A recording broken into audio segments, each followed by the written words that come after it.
Stop getting raided. I know, it sounds silly, but I'm about to show you why your base might not be as secure as you thought it was.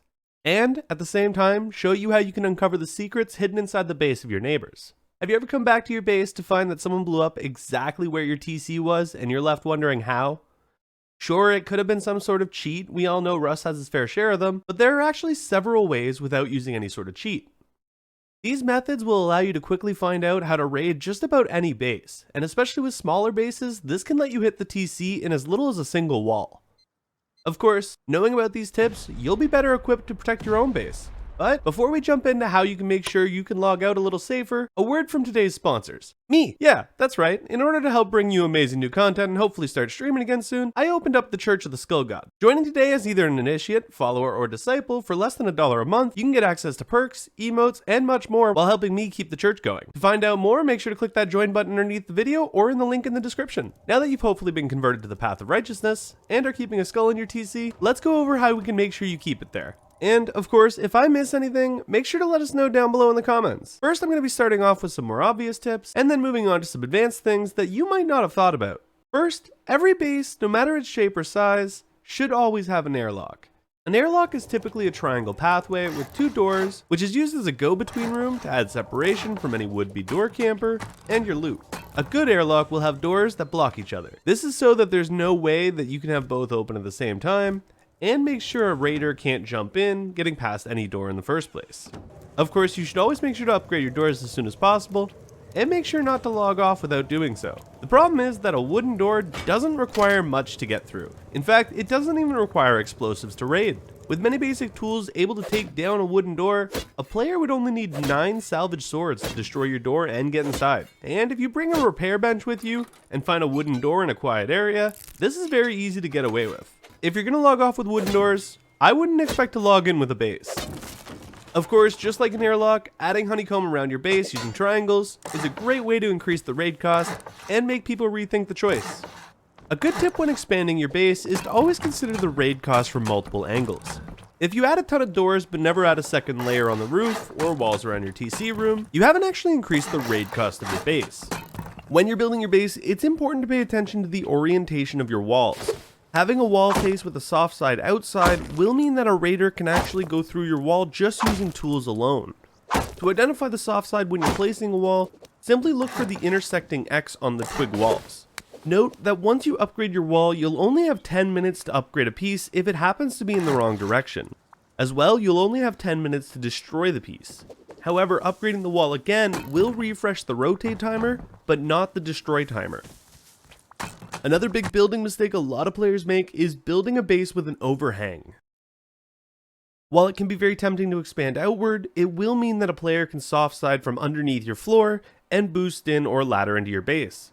Making sure to familiarize yourself with each of the soft sides as well as what they look like at different stages can very much save you a headache later on and help you raid someone without using any explosives.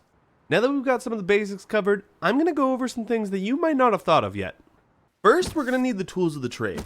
Everything we need to basically get X-ray vision of just about any base can be done for 120 wood.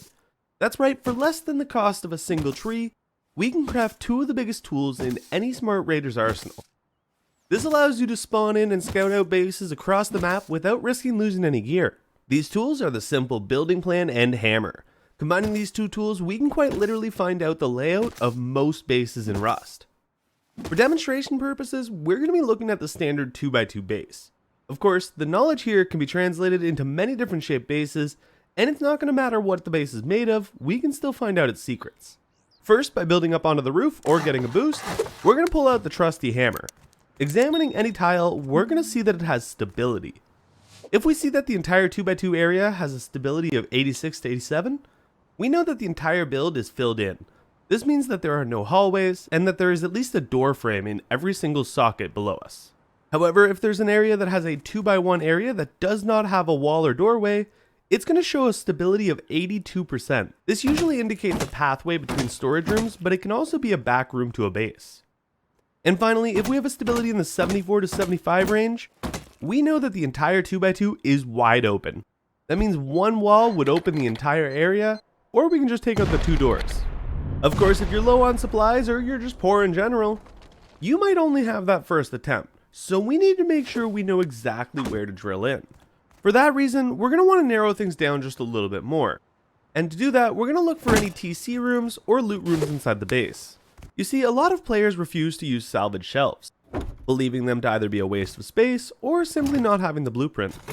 Players instead use these player-made build and degraded shelves. These shelves are incredibly common, and I'm about to show you why you might want to stop using them. Jumping down and wandering around the base, we're going to use our building plan to try to build in the middle of one of the walls, looking to connect to a floor piece. If you find a corner where you can connect on two sides, you've found a loot room. While finding this can be incredibly useful, what we're looking for in this case is the TC. To find the TC, we're going to continue doing exactly just that, searching around until we find a wall where we connect on one wall, but not in the other. In fact, the other wall should provide a glitch similar to this, which is going to indicate that you have a triangle shelving unit. You see, in order to save space, most bases will use a triangle shelf in their TC room. This allows you to put in a few more boxes, as many as 4, and most players will always use this. However, when you do that, it does allow this method to show exactly where a TC is hidden. By combining all of these methods above, I can clearly see where there's a hallway leading to a storage room and a TC room. Recently, there has been a sharp increase in players utilizing hidden loot rooms, pixel gaps, and bunker bases. For all of these reasons, it's incredibly useful to know how to tell if a base is using a lowered foundation. To do this, we have two methods. First, by quickly glancing over as we run by, we can actually identify if a piece is out of place. This is because foundation pieces do not have the same corners that a wall does, and missing that wall connection shows if you're looking at foundation or walls. If this visual fails because there's honeycomb or you're inside a base, the next method is to simply use a hammer. Utilizing the hammer, you're able to check the stability of either the foundation or floor piece. If you find that it shows 100% stability, this means that it is foundation. A foundation will never be anything besides 100 stability, and anything else means that there's something weird going on. Since floor pieces are soft-sided from the bottom and foundations are soft-sided from the top, understanding this distinction can help you get through complex base builds.